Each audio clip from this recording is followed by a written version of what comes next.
Hey there folks, welcome to Spectrum Pulse. We talk about music, movies, art and culture, and this is Billboard Breakdown.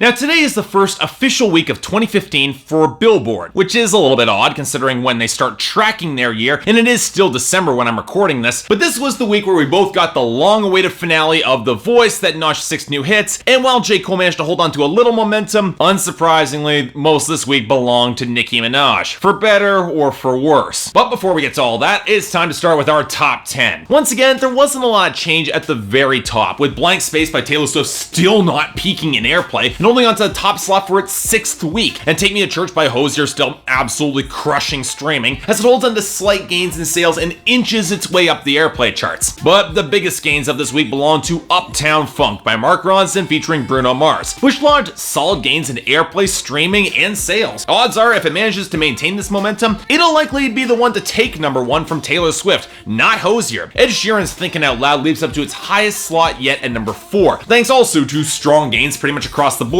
Gains that Lips Are Moving by Meghan Trainor can't exactly match, especially on airplay, as it dips down to number 5. Now from there, the bottom 5 show a little bit more movement. Sam Smith's steady gains are stymied as he drops back a little bit with I'm Not the Only One to number 6. Love Me Harder by Ariana Grande featuring The Weeknd rises to its highest point yet at number 7, even despite some weaker sales. Bit of a shame because the song is awesome. Nick Jonas's Jealous unfortunately re-enters the top 10 at number 8, thanks partially to continued airplay gains and decent enough streaming, but it's more because the two below it, Animals by Maroon 5 at number 9 and All About That Bass by Meghan Trainor at number 10, have both clearly peaked in airplay and are just sliding down right now, and will likely join Taylor Swift in exiting the top 10 if this slide continues. Now on to our big movers. It was actually a pretty sparse dropout week, mostly consisting of songs from the back half of 2014 that many would prefer remain in that year because none of them are all that good. Neon Light by Blake Shelton, No Flex Zone by Ray Schmurd, New Flame by Chris Brown featuring Rick Ross and Usher, and Cool Kids by Echo Smith. And this trend continued most with our major losers, the first two being posse tracks that nobody wanted to hear. Lifestyle by Rich Gang featuring Young Thug and Rich Homie Quan number 44, and Hold You Down, a DJ Khaled song featuring Chris Brown, August Alsina, Future, and Jeremiah number 54. And it's rare when I can't recommend a single artist of the entire posses that I just mentioned, but wow, there's nothing there at all that's worth salvaging. And that trend continued with Fergie's atrocious attempt to re-grab the spotlight with LA Love dropping down to 55, and August Alsina's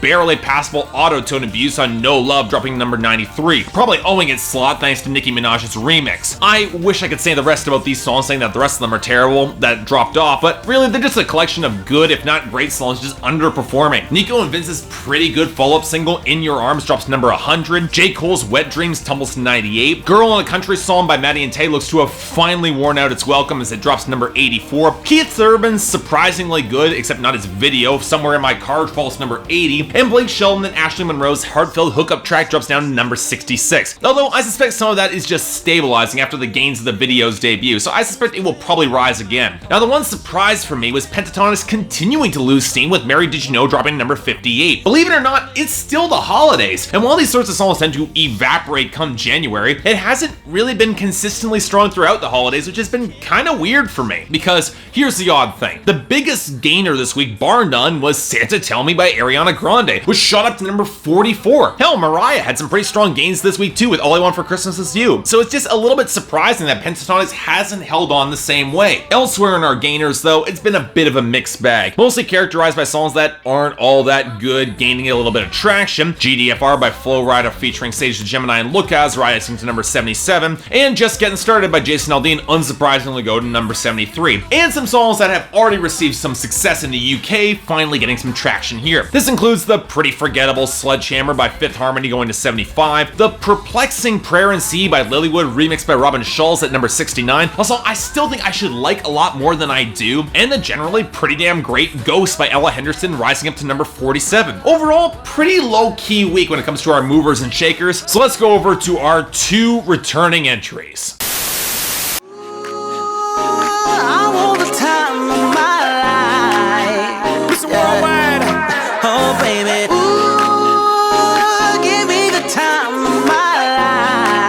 Okay, already talked about this song twice already. A pretty damn solid dance tune. Wouldn't mind seeing Pitbull or Neo notch this as a hit, because it's a pretty damn good song. Do you ever think of me when you lie down in your bed of lies? And I knew better than to look in your eyes.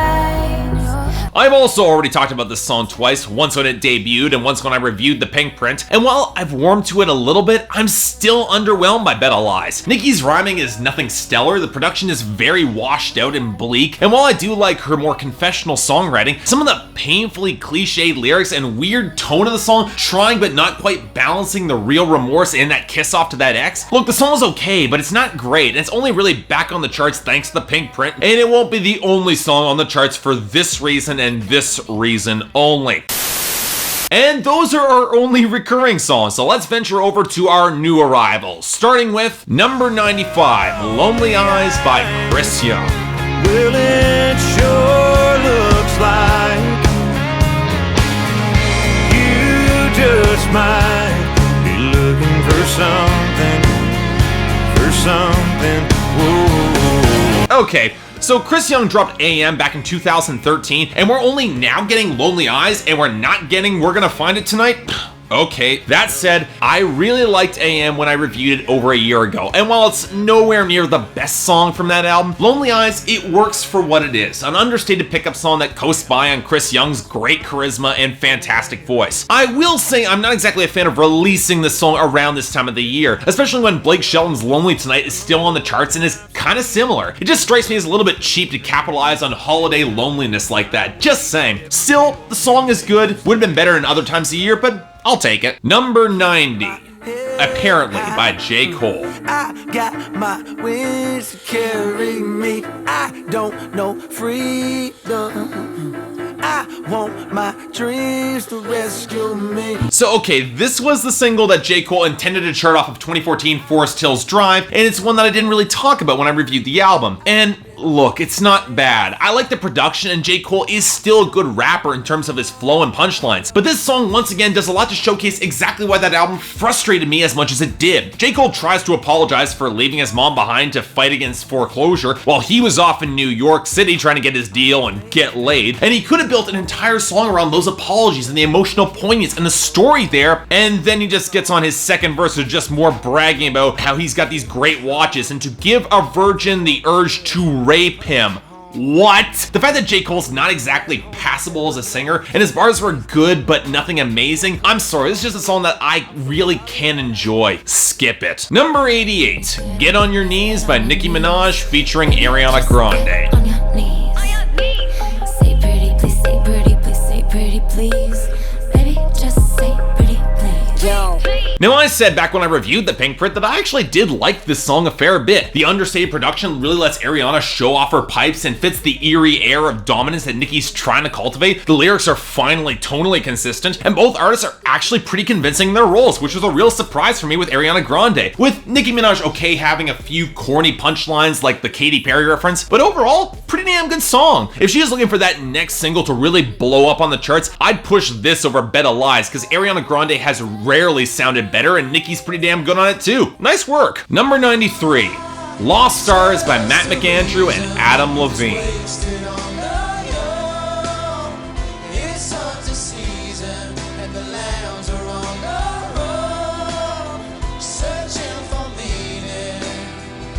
This is the first of our entries from The Voice, and it's a cover of an Adam Levine solo track that he did for the movie Begin Again, and the song is awful. It's all because it's the sort of white guy with acoustic guitar that seems completely gutless and filled with hackneyed lyrics that are bad even by Maroon 5 standards. So, okay, you know what, that being said, does Matt McAndrew add anything that might save this song? Well, his voice is a better fit, and they do sound better for most of the track until we get to the falsetto on the bridge. Now, I don't like its inclusion in the song, period, it just doesn't sound good, but placing him directly after Adam Levine shows Matt McAndrew really outside of his comfort zone. It just doesn't sound as good. The fact that it's just not a good song either is probably the deal breaker for me, because I'd skip this song. Ugh. Number 74, Soldier by Damien. I'll be the soldier. I'll be the soldier. Now this is the voice finalist that I've never really talked about before, and with a completely original song too, one of the 4 that charted this week. As it is, the song is decent enough. I'm not exactly blown away by the songwriting, and though Damien is a solid singer, the production is really sloppy, especially in his music video. There's no need for so much obvious pitch correction, and it really emphasizes the artificiality of the whole performance. At the end of the day, it's just kind of forgettable in the same way that so much thin reality show music turns out to be, which is a bit of a shame, and I'm not exactly surprised that off of this song, this guy came in 4th. Number 65, Masterpiece by Jessie J.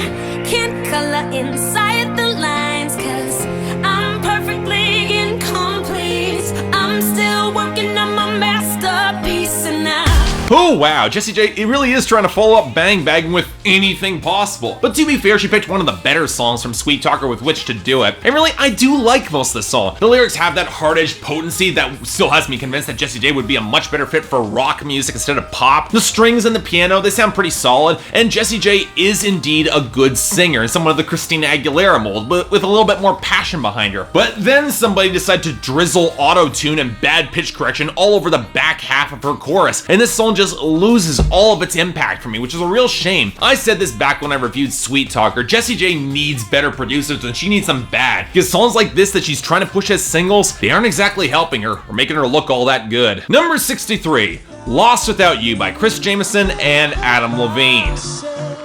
How does it feel to know that I love you, baby? Lost without you, can't help myself. Now, one thing that I noticed from looking through the voice finale clips that I could find is that Adam Levine contributed a lot on both of his team's performances, and really it started to strike me as a little unwise, especially when they chose this track. In case you don't remember, Lost Without You was one of Robin Thicke's biggest hits before his career rocketed into the stratosphere with Blurred Lines, and subsequently went off a cliff with his follow-up album Paola, which was awful. As it is, Lost Without You is not a great song, but honestly I think Chris Jamison did a better job with it. His voice is nowhere near as stiff as Adam Levine's. I think his falsetto sounds a lot cleaner. He could have carried this song on his own, and yet that didn't happen here. Let's see what happens if he somehow manages to go solo and get success there. Number 53, Velvet by Chris Jamison. Take the wheel and grab the clutch. Your body should be mine to touch.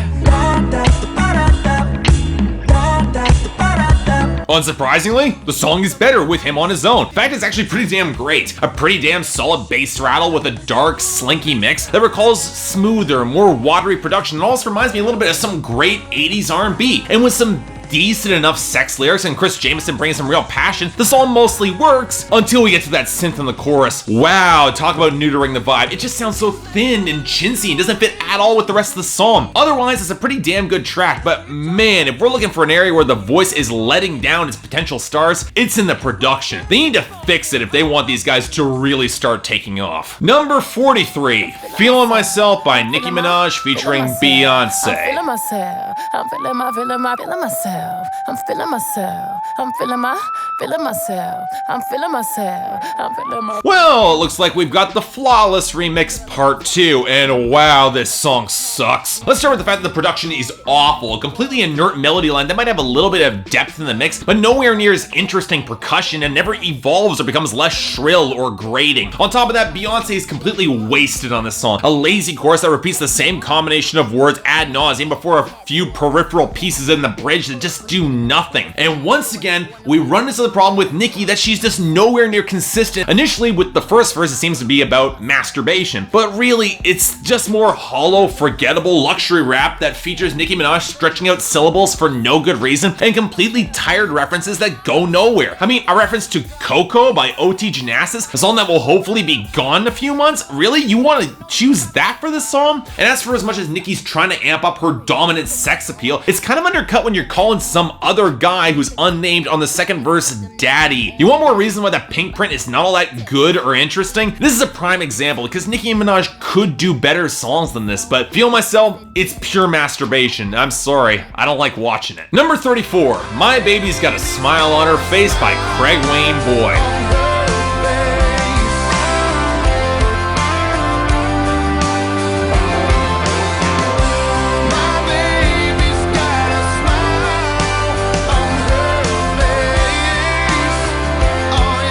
So Okay, this is our big single from Craig Wayne Boyd, one that ultimately won him The Voice, and honestly, it's just okay. It's let down by weak production, especially with him being mixed way too low with his vocals, but honestly, it's just not all that interesting of a song. It's about how his girl is so satisfied after a night of really hot sex. The song is just way too tame for that and kind of complacent, especially with his delivery. Besides, Billy Currington already wrote a very similar song on his last album that was a fair bit better, so maybe this song's just not all that distinctive for me. I'll say the same thing that many other country critics have said about this guy. We've already got a lot of male country artists in the field, and I'm not seeing a lot to what makes Craig Wayne Boyd unique on the table besides just having a really good voice. And given that he's gotten a lot of aversion to the press and his fans, plus the oversaturated market in male country stars, and The Voice's haphazard record of turning any success stories, I don't exactly see Craig Wayne Boyd sticking around. Sorry. And finally, number 14, Wasted Love by Matt McAndrew. On my wasted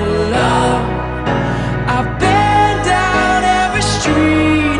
No, I won't give up. You know, throughout the many times I've covered Matt McAndrew on Billboard Breakdown, I've never exactly been a huge fan of the guy, but this song came damn close to winning me over. For one, he easily has the best production of any of The Voice original songs with good backing vocals and the fragments of a decent organ melody there. And the song actually takes a chance by tapping into the frustration and confusion that comes with love evaporating seemingly out of nowhere. Matt McAndrew really does sell some raw passion on this song, and it's unsurprising, it's the best of The Voice's singles, even if I do think Velvet could have had a shot if the production was better. So, look, here's the big question now. Why didn't Matt McAndrew win The Voice? Honestly, I put it down to Adam Levine's bad management. You saddle a guy with a terrible duet and you force him outside of his range for a falsetto that's nowhere near his strengths, whereas Blake Shelton was content to sit back and let Craig Wayne Boyd do his thing. As it is, Wasted Love is a pretty damn good song, and considering it climbed as high as it did, it does seem like the public agrees here. So really, this was the week of The Pink Print and The Voice, and as such, we got a bit of a mixed bag. For the worst, it's easily Feeling Myself by Nicki Minaj and Beyonce. Although the Adam Levine and Matt McAndrew duet lost stars, it's also a major contender. For best, okay, it's a little bit trickier this week as I wasn't really gripped by any one song, but it'd probably be a toss-up between Get On Your Knees by Nicki Minaj featuring Ariana Grande or Wasted Love by Matt McAndrew. And probably for the first time ever on Billboard Breakdown, we've got songs that are both the best and the worst from two distinctive artists. A lot of crossover there. I don't exactly see this being a common occurrence, but